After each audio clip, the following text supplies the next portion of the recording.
So today's kind of like a story time video where I overcome some insecurities. And I say quote unquote because we maintain those insecurities. They're still going to be there. But as someone who works in the modeling industry, we're always going to have a little bit of insecurity. It's more of how we manage it, because it's going to take one comment, one person, one thing or event to lower your self-esteem after building it. Now, in this video, I'm going to be showing you, as well as having a little bit of story time of how I overcame insecurity and how you could overcome your insecurities as well.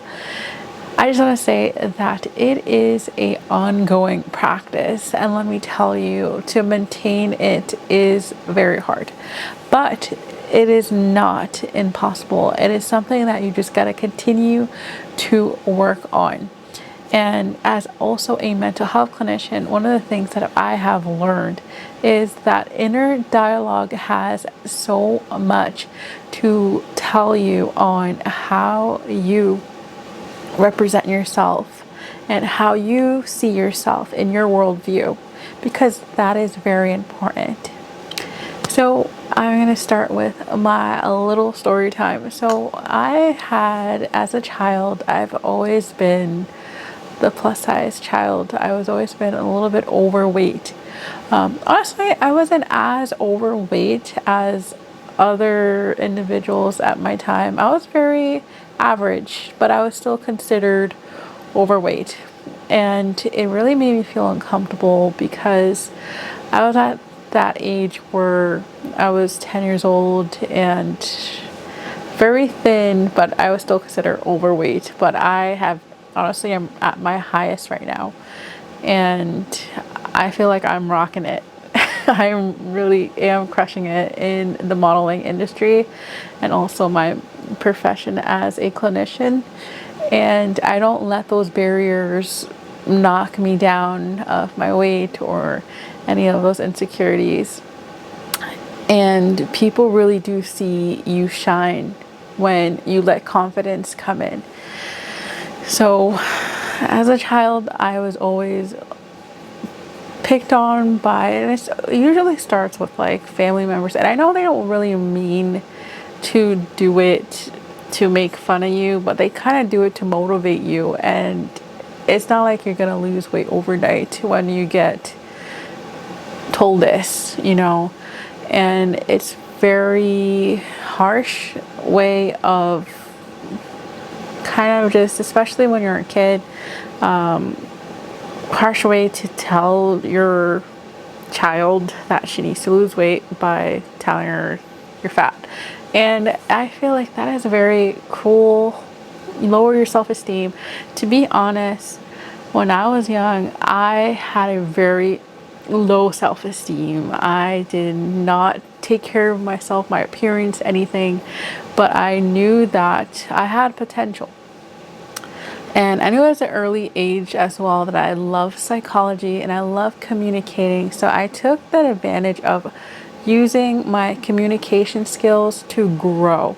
And from that, I'm like, how can I learn how to love myself and be in the body that I'm in and enjoy life? And, one of the most important thing was spirituality. And I know that some of you guys might not be religious or not practice any religion or anything, but my faith in God and being a Catholic Christian, in that faith of being Catholic, I grew up being Catholic, and honestly, I'm under the umbrella of Christianity. So it just makes me feel that it really led me to who I am now. And I ask God, who am I? And who do I need to become? And where do you want to lead me, Holy Spirit? And it really did feel very taunting when I used to look in the mirror and just body shame myself and see my stretch marks were my insecurity, and to see my double chin was an insecurity, and to just see like things of that made me feel uncomfortable. And my arms, I had so much insecurities from my leg, my chin, my stretch marks.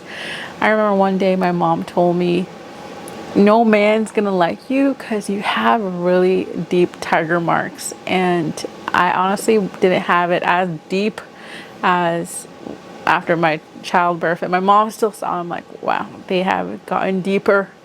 And it really did make me feel frustrated. It made me feel ugly. And I just said, you know what? I am not going to let other people dictate what they see me as. I'm going to let my inner person, my inner dialogue, inner child heal from the childhood trauma of being body shamed as a young child. So how I did that was, like I said, spirituality was one. And when I worked on my spirituality, my mental health improved as well. So as you can see, spirituality, mental health, and the physical aspect all ties in to one. So this is where I truly started to believe that I was healing my inner child.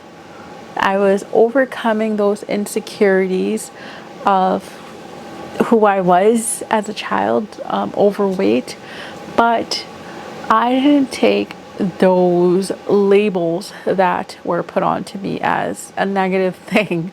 I then later on in my life, when I finally got contracted as a model and finally started my Instagram page to just love my body.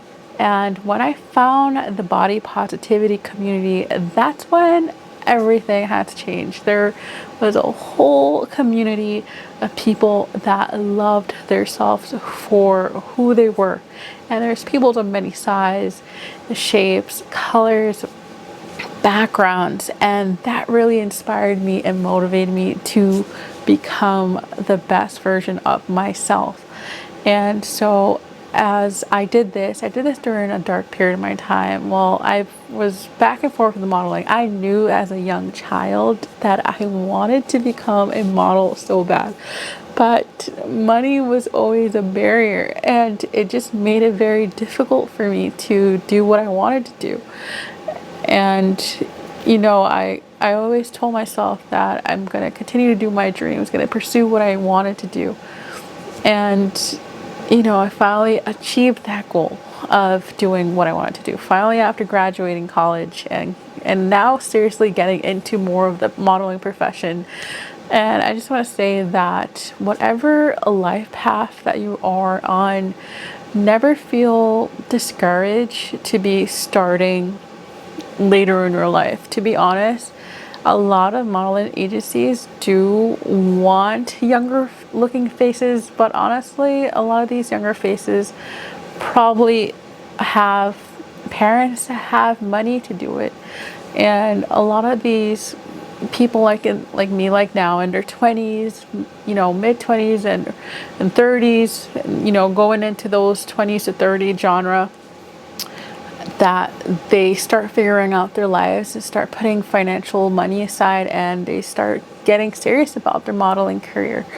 So it becomes very difficult to become a model because it takes money to have money. It's one of the most difficult things to do. It is an investment, and it is well put investment. So, go back to insecurity. So I just want to talk about that. Going back to the inner dialogue, that the way you talk to yourself, the way you tell yourself, that I don't look my best, I feel disturbing, that I feel disgusting inside, you're going to look that way, and you want to vocalize with the words. That words are so powerful in your life, and you want to tell yourself, I am beautiful, I got this, I am strong, I am powerful. And confidence is something that is not going to happen overnight. You have to practice this very, very hard daily, because you want to work within. You want to work on improving your life as well once you're doing this. Because when you improve your life, you improve how you feel, how you look, and your confidence does radiate from who you are as a person, what you have to contribute, what you are, what have you become as a person.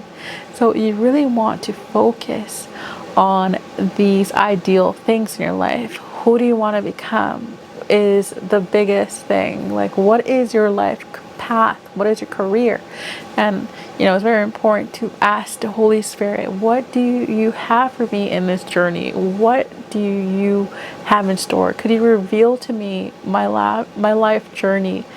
And sometimes you might have a mix of things, like I do. Like, I have both worlds. I am a model and I'm a clinician, and it really truly is a blessing to be having this abundance of things in my life to be doing, because I have the flexibility with being a clinician, and I set my schedule and I'm able to see my patients on my time, and then versus and being a model. So I have that equal balance, but not too many people can have that opportunity. So it's up to you to decide how you want to coordinate your life so that you could feel happy, so you could feel full inside, so you could feel complete and feel like you fulfilled your life purpose. And when you feel this way, you start to feel confident in your life. And although you might have roads where you feel insecure and feeling like the road is rocky, like I said in the beginning, insecurity is how we maintain it. And it starts with your inner dialogue. Someone's going to knock you down, but it's you who's going to have to get yourself back up to where you're supposed to be. And it might take 10 folds to get there, but you just want to make sure that you don't ruminate on those negative thoughts, on those negative energy, and protect your peace. Okay, so remember those 3 very important aspects of your life. We have the spiritual, emotional, and the physical, and this is what helps balance your insecurity so that you could feel complete. Like I said, we're going to have these insecurities that are going to be there, but we need to maintain it down, suppress it, and not let them bother us. A lot of people in the modeling industry, they have become well known for their trademarks. Some people have gaps and they find that as insecurity. Some people have, different types of striped skins, like not striped skins, but they have like patches on their skins, and they have different type of skin disorder that makes them look beautiful. And that's what the modeling industry now has become, that people are looking for more uniqueness in the industry and seeing more diversity. So I have been known for my stretch marks. I have been called, beautiful tiger marks. And sometimes you just have to put a positive label to those negative things. So if you ever think of like your double chin, like me, I have those insecurities. I think of a dumpling. It's very cute, dumpling. It's not a negative trademark. And if you think, for example, putting a label to your stretch marks, and if you call it negative thing, you call them tiger marks, you've earned those stripes. You do not let those negative words that someone have told you dictate. And for example, like if you have back fat, and I hate the word fat, if you have chubbiness in your back, and you could call it butterfly wings or angel wings, because you have those little beautiful chubbiness area back there, and that's what makes you beautiful. And fold in your belly. Another thing where if you're a mom, you earn these type of things, and life is all about feeling changes, and we're always going to be changing with our body. So you really want to be gentle with yourself and not be harsh on yourself. I know people are so quick to judging themselves, but remember, you are your best friend. Your body needs you. You need to love yourself unconditionally and know that you are loved by your body, and your body is your temporary home where you should always cherish it. So know that wherever you go in your life, it is so important to always walk with a positive mindset, because people are going to see that about you. You're going to understand that people see what's in and not what's from the appearance right now. So guys, I am really excited that I shared this video with you guys, and I want to know that, let me know what you guys think. What are some of your insecurities and how you've overcome those insecurities as well in your life? So I hope this video was helpful for you guys, and I hope that you guys have learned so much from my story and my experience, and know that you're not alone on this insecurity journey, that you have so much more than, you are so much more than your body.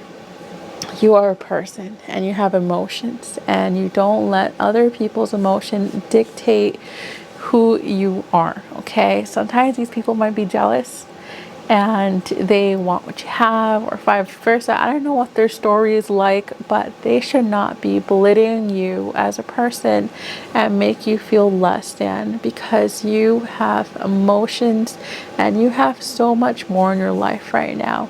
So definitely enjoy your life, be free, have peace, have happiness, and I'll see you guys in the next video.